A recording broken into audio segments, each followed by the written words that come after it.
dando aqui uma palavra sobre essa série.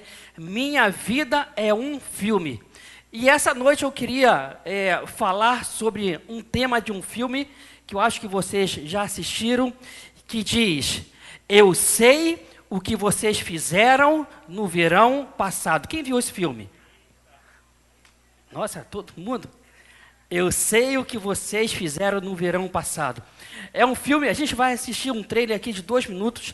É um filme que fala sobre um grupo de jovens que acabou numa estrada atropelando uma pessoa. E aí depois eles jogaram essa pessoa num lago. E alguns meses depois, algum tempo depois, cada um deles começou a receber um bilhete. E nele estava escrito: Eu sei o que vocês fizeram no verão passado. E aí, continua a história. Não vou falar aqui a história do filme. Mas eu quero dividir com você, eu quero refletir nessa noite que o que vocês fizeram no verão passado. O que vocês fizeram em tempos passados na vida de vocês? Algumas pessoas aqui podem estar falando: muita gente se lembra dos meus pecados passados. Muita gente me dá o que eu fiz no passado. E é disso que eu quero falar essa noite. Mas vamos assistir o trailer? Vamos lá? Pode soltar, Jamilson?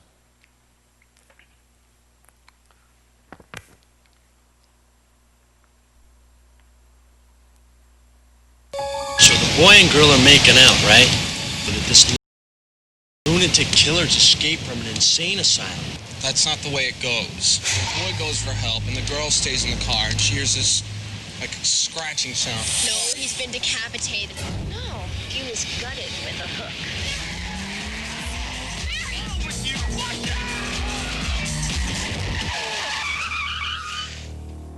Oh, my God. You think he's dead? We can't just leave him here. Oh, tell me, little Miss Prelaw, what's the charge for manslaughter? We make a pact. Right here and now we take the Sar grave.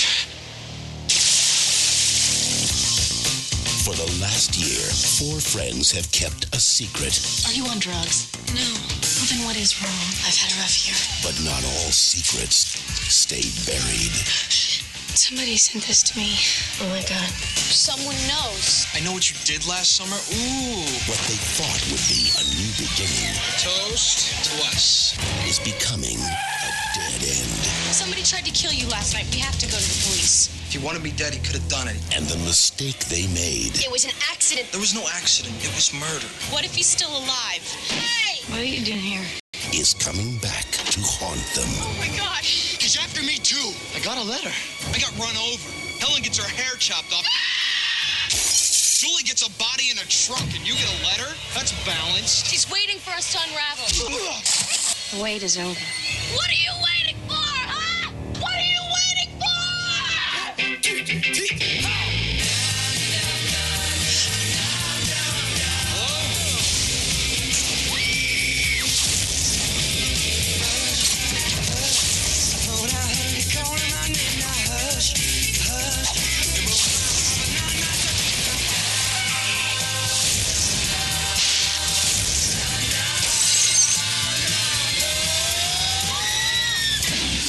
What you did last summer.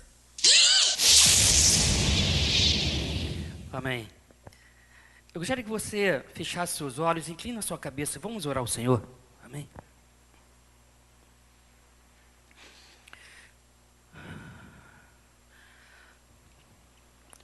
Pai Celeste, nessa noite nós queremos ouvir a Tua voz.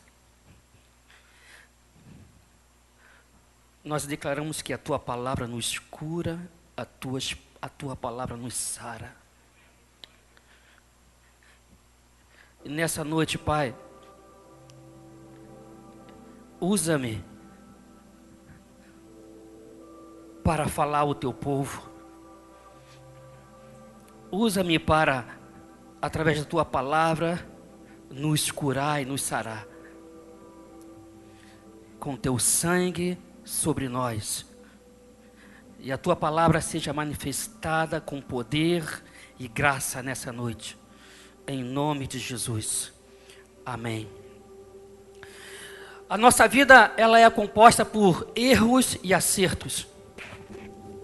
É bem provável que você hoje lembre de muita coisa boa que você fez na vida.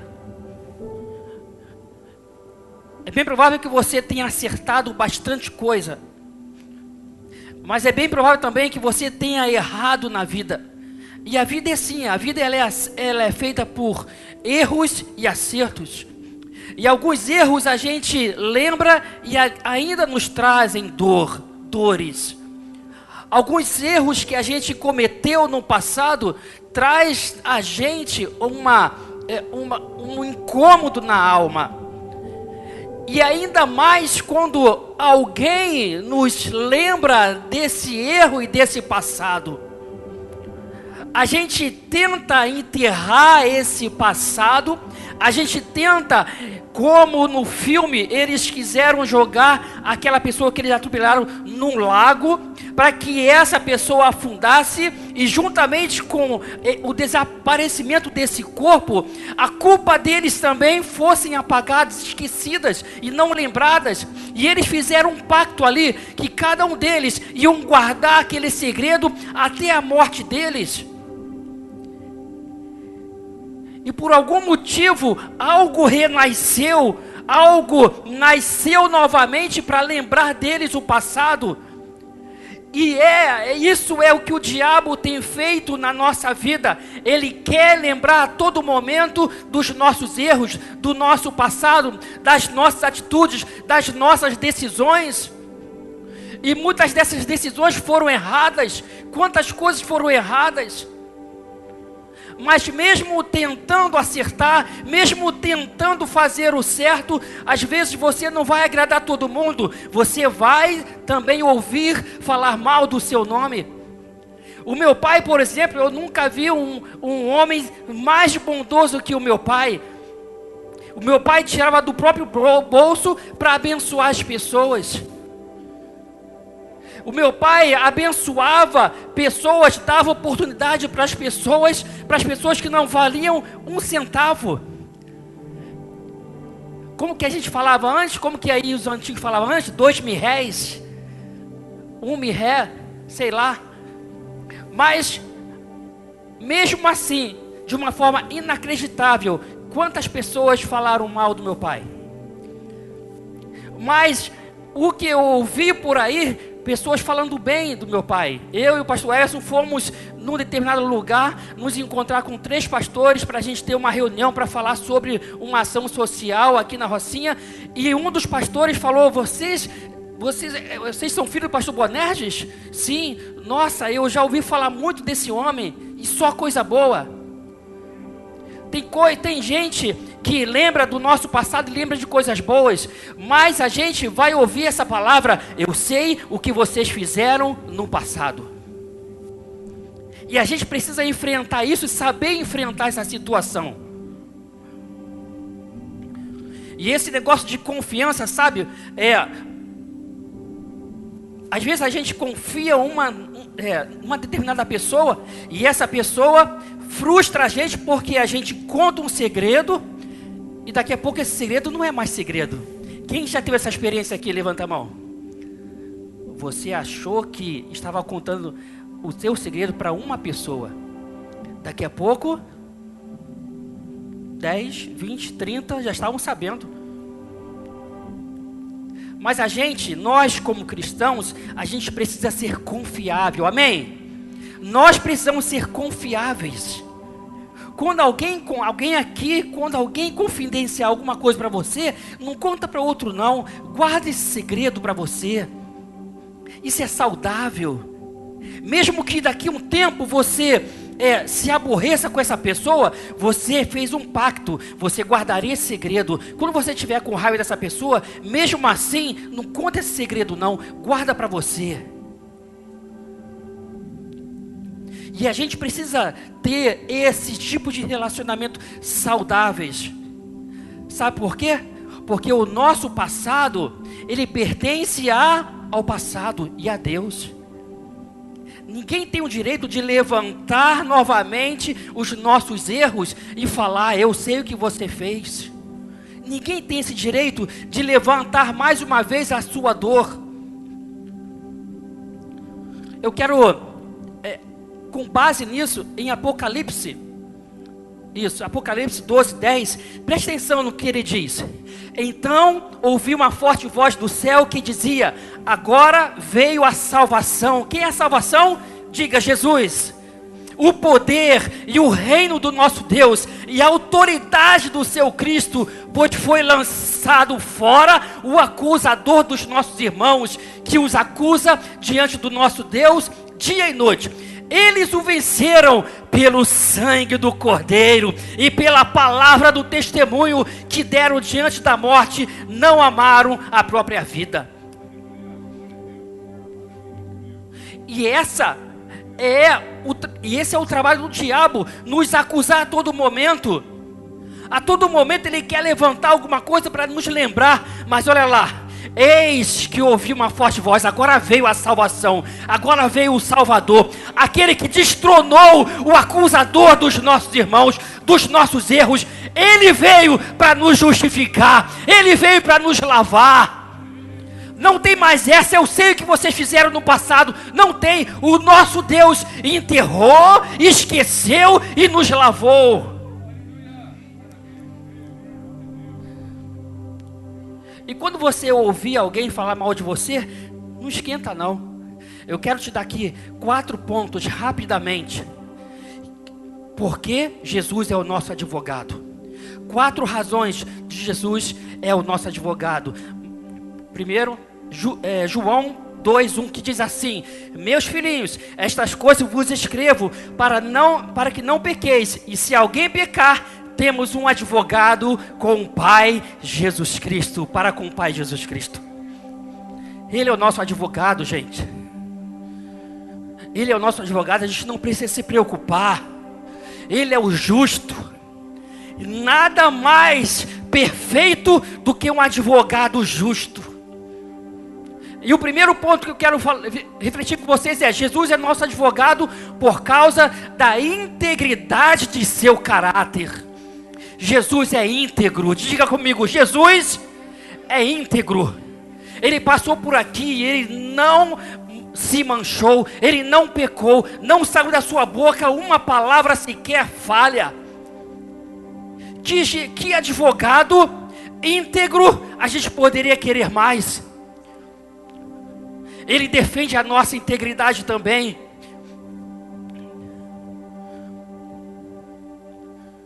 Em 1 Pedro 2:22 diz assim: o qual não cometeu pecado, nem na sua boca se achou engano, o qual, quando o injuriavam, não injuriava, e quando padecia, não ameaçava, mas entregava-se àquele que julga justamente.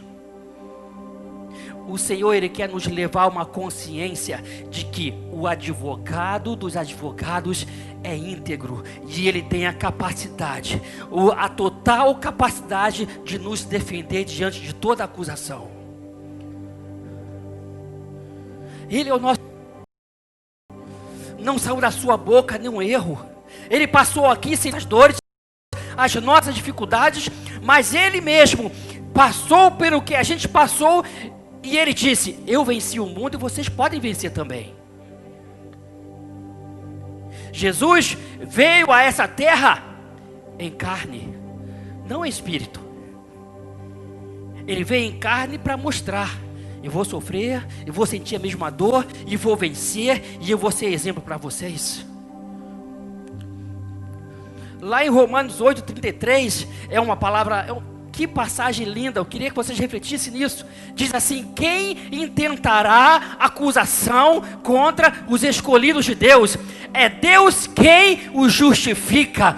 Vamos parar aí, que eu fui procurar no dicionário qual o significado de justificado. Diz assim: justificado, o primeiro significado é provado judicialmente. Isso significa o quê?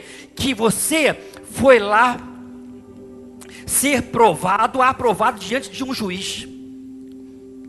Eu fui justificado diante de um juiz. Ou seja, Jesus nos levou diante do juiz dos juízes e falou: ei, Pai, eu dou a minha vida por eles. Ei, Pai, eu estou aqui para defender eles. E isso faz toda a diferença.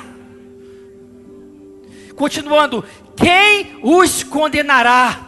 Cristo Jesus é quem morreu, ou antes, quem ressuscitou dentre os mortos, o qual está à direita de Deus e também intercede por nós. Outro significado da palavra justificado é: teve provada ou reconhecida a inocência, reabilitado. Um dia nós fomos reabilitados por Ele, através do sangue do Cordeiro. Estávamos andando erradamente, éramos errantes no caminho, mas Ele nos reabilitou, Ele nos endireitou.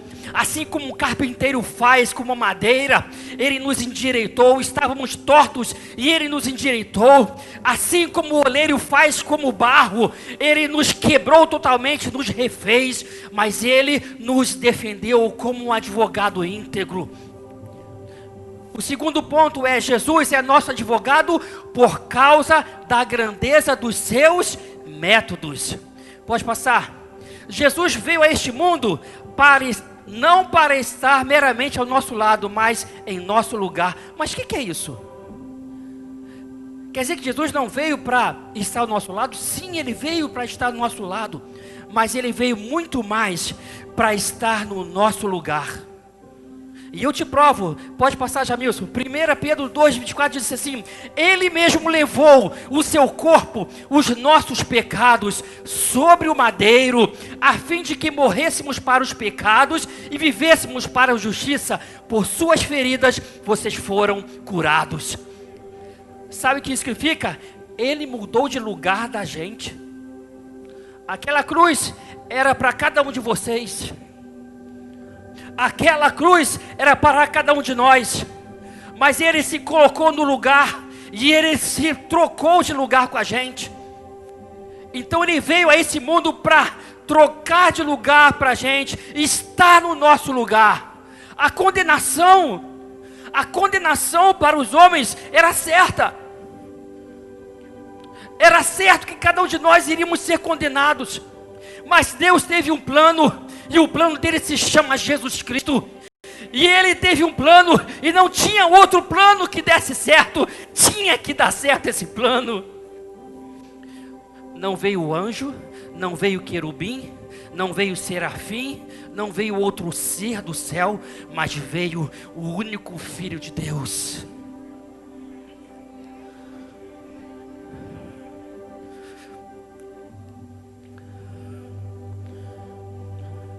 Pode passar.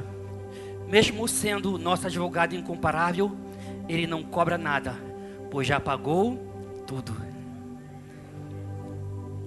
Lá em 1 Pedro 1,18-19 diz: Deus pagou um resgate para livrar vocês do insuportável caminho que seus pais tentaram seguir para chegar ao céu. E o resgate que Ele pagou não foi simplesmente ouro ou prata, como vocês sabem muito bem. Pode passar. Mas Ele pagou por vocês o precioso sangue de Cristo, o Cordeiro de Deus, sem pecado e sem mancha. Glória a Deus pelo Cordeiro Santo. Glória a Deus pelo precioso sangue de Jesus, que nos lavou e hoje é o nosso advogado perfeito. Aleluia. O terceiro ponto é: o Senhor Jesus é nosso advogado por causa do desempenho vitorioso de seu... Olha aqui, Jesus, Ele nunca mediu esforços para salvar uma pessoa. Não, nunca. Jesus nunca se achou preguiçoso diante de uma situação. Nunca. Quando uma pessoa se chegava a Ele, a disposição, a missão principal de Jesus era salvar, independente de quem era Ele, independente da sua origem, independente do que Ele fez, independente do seu passado, independente do que Ele era. Jesus veio para todos.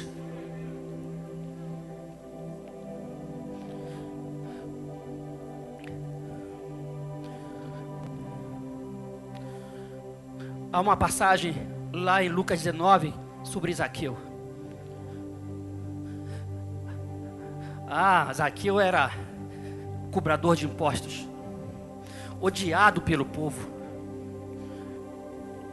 rejeitado pelo povo. Mas Jesus veio para esses também. O que o mundo fala aí? Por quê? Porque ex-estupradores, ex-ladrões, ex-assassinos, ex-não sei o que, se convertem. Sabe por quê? Porque Jesus veio para os cansados, Jesus veio para os arrebentados, Jesus veio para aqueles que estão destruídos, Jesus veio para os drogados, os sem esperança. E você está aqui nessa noite porque um dia você se arrependeu e você falou para ele: ei, eu não tenho mais força, então me salva, me limpa, me livra. E você está aqui nessa noite porque um dia Ele te alcançou com mão forte, com mão salvadora, e por isso você foi alcançado pela misericórdia de Deus. A graça infinita alcançou você. E hoje não importa o que falem do teu passado, ele foi apagado, ele foi escondido, ele foi jogado no fundo do oceano e Ele apagou tudo. Quando Jesus chegou, levantou o olhar para Zaqueu e chamou pelo nome: Zaqueu, depressa, desce daí, pois hoje eu vou hospedar-me em sua casa. Jesus lhe disse: isso mostra que hoje a salvação chegou a esta casa. Este homem era um dos filhos perdidos de Abraão, e eu, o Messias, vim buscar e salvar almas como a dele. Nós éramos almas perdidas. A sua alma era como de Zaqueu, perdido, desprezado, abandonado. Mas um dia Jesus olhou para você e falou assim: ei, desce do teu pedestal, porque eu sou a tua única solução. Ei, desce da tua arrogância, da tua prepotência, porque eu sou o teu Salvador.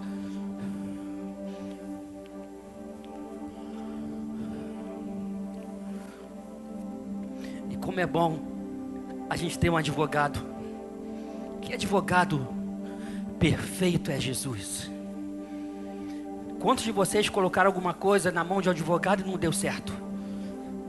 O que a gente coloca na mão do advogado, ele resolve. O advogado dos advogados.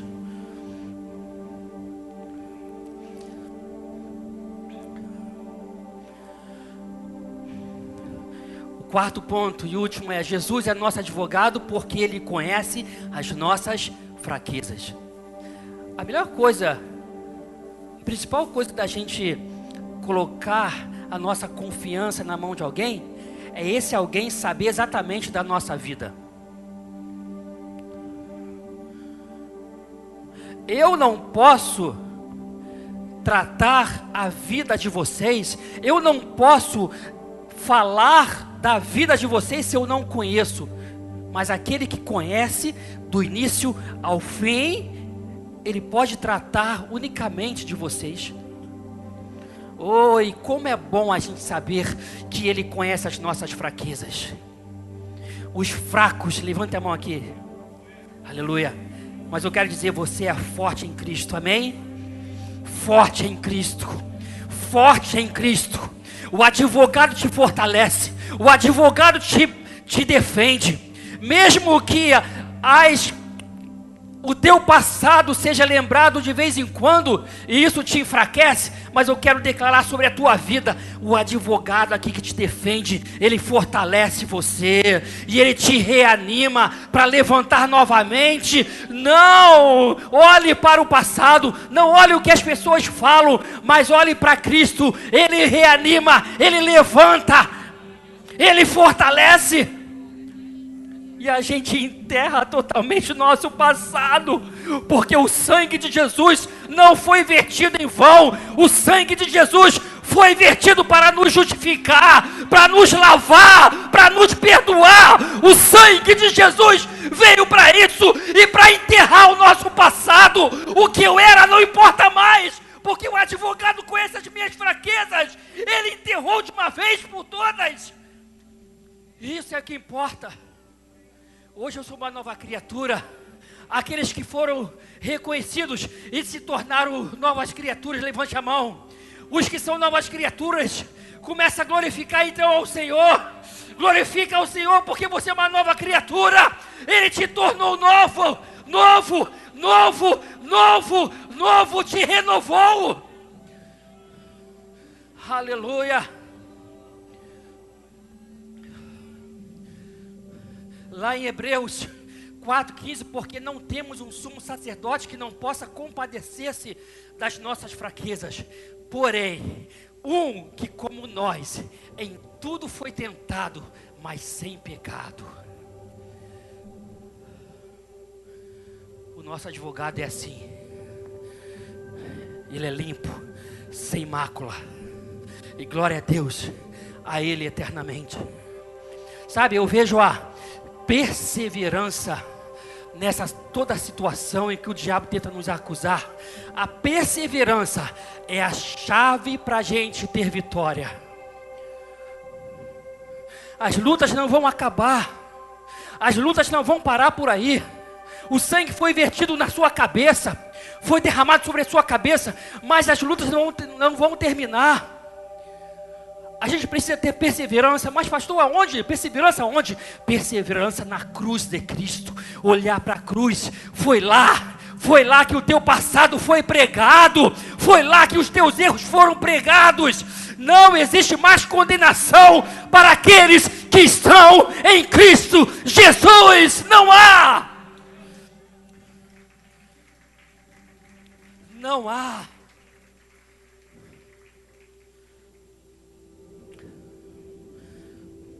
Em Salmo 91 diz: aquele que habita no esconderijo do Altíssimo, a sombra do Onipotente descansará. O salmista diz: aquele que habita. Preste atenção, habitar é diferente de visitar. Eu habito, eu não visito. Eu não sou visitante, mas eu sou morador do esconderijo. Eu não o conheço por ouvir, mas agora eu conheço porque os meus olhos o veem. E o importante é a gente estar habitado sobre as suas ombros, sobre as suas sombras. Aleluia. Em Salmos 92 diz: Ele te cobre com suas plumas e debaixo de suas poderosas asas te refugias.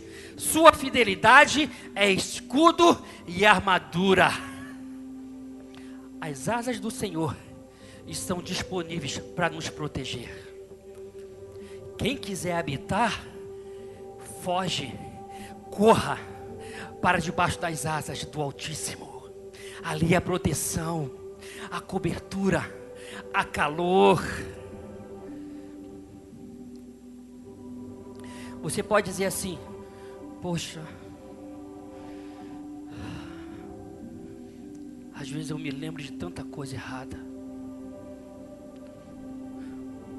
Nesse momento você pode estar pensando assim: poxa, pastor, eu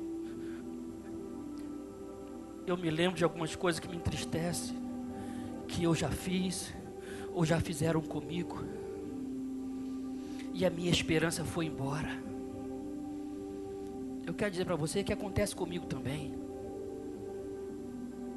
Parece que a esperança às vezes vai embora, mas eu quero declarar para você: quando todos lembram dos meus erros, eu lembro daquilo que me dá esperança.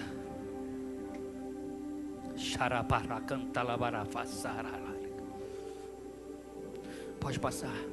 Lamentações 3:21 diz assim: quero trazer à memória o que me dá esperança. E aí você pergunta: mas pastor, o que me dá esperança? Eu vou te responder. Olha lá: as misericórdias do Senhor são a causa de não sermos consumidos, porque as suas misericórdias não têm fim. Além de não ter fim, elas renovam-se a cada manhã. Grande é a tua fidelidade. A minha porção é o Senhor, diz a minha alma, portanto esperarei nele. Ele é a nossa esperança. Quando você se sentir desesperançoso, lembre, Ele é a tua esperança. Lembre do que te dá força. Lembre do que te alegra. E sabe o que tem que nos alegrar? Sabe o que tem que nos fortalecer? É saber que as misericórdias do Senhor estão sobre você todo dia. Amanhã de manhã, as misericórdias do Senhor vão se renovar sobre você. Na terça-feira, vão se renovar sobre você. Na quarta-feira, vão estar se renovando sobre você. Na quinta, na sexta, no sábado e no domingo, as graças, as misericórdias do Senhor vão estar se renovando sobre você. Alegre-se no Senhor. Diga para a tua alma: alma, não te desespere, pois eu esperarei no Deus da minha salvação. Que Deus amoroso.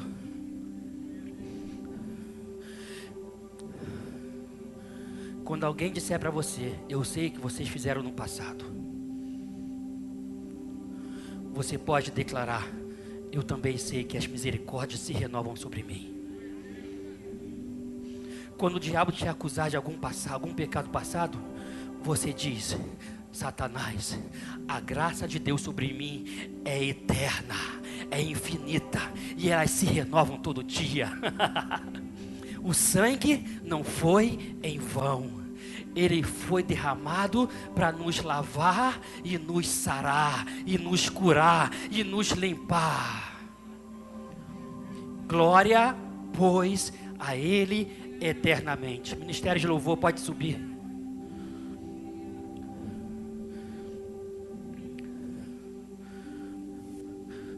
Vamos passar agora a parte da ceia. Vou entregar a palavra para o pastor Everson, mas eu queria que você, sentado mesmo, inclinasse a sua cabeça.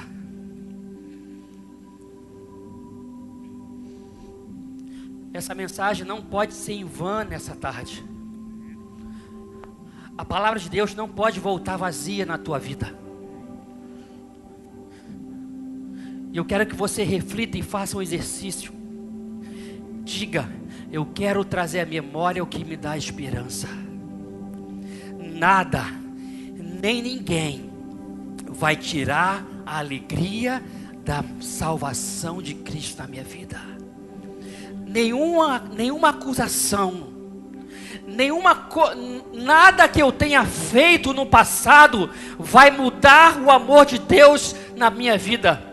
Nada que eu tenha feito no passado vai me fazer parar nesse caminho, porque as misericórdias do Senhor estão sobre nós. A graça de Deus é sobre nós. Nada, nem ninguém pode roubar a tua alegria. Espera nele, confia nele e lembre sempre o que te dá esperança. Amém. Glória a Jesus. Amém, Deus. A solução é: viva como se você não tivesse passado. Se você quer vencer as acusações do diabo, eu vou te mostrar o segredo. Viva como se você nunca tivesse tido um passado negro. E realmente você não tem passado negro, porque o sangue de Jesus lavou todo o teu passado, e quando Ele lava, Ele apaga. O que nós temos é o presente e o futuro. Viva assim em nome de Jesus. Estenda suas mãos para cá. Amado Jesus, de acordo com a nossa comunhão contigo, de acordo com aquilo que a gente crer definitivamente, daquilo que Jesus fez na cruz do Calvário por nós. E o mesmo Jesus nos instruiu a quando estivermos nos reunindo, Ele disse: façam em memória de mim. Nessa tarde a gente está aqui lembrando daquilo que tu fizeste por nós. lembrando daquilo que tu declaraste ao nosso respeito. Nós somos justos, nós somos inocentes, fomos comprados por bom preço. Por isso que glorificamos a Deus no nosso corpo, a qual pertence a Jesus. E nós, nesse momento, Senhor, nós consagramos esse cálice e esse pão para um ato e um mover profético nessa tarde. E até que Jesus venha, ou até que a gente vá para o céu, nós continuaremos decretando isso. Jesus morreu por nós, morreu por mim, me libertou, me justificou. E com Ele estamos nesse momento celebrando a vida de Deus em nós, em nome de Jesus. E a igreja diz amém. Glória a Jesus. Vem me visitar hoje aqui.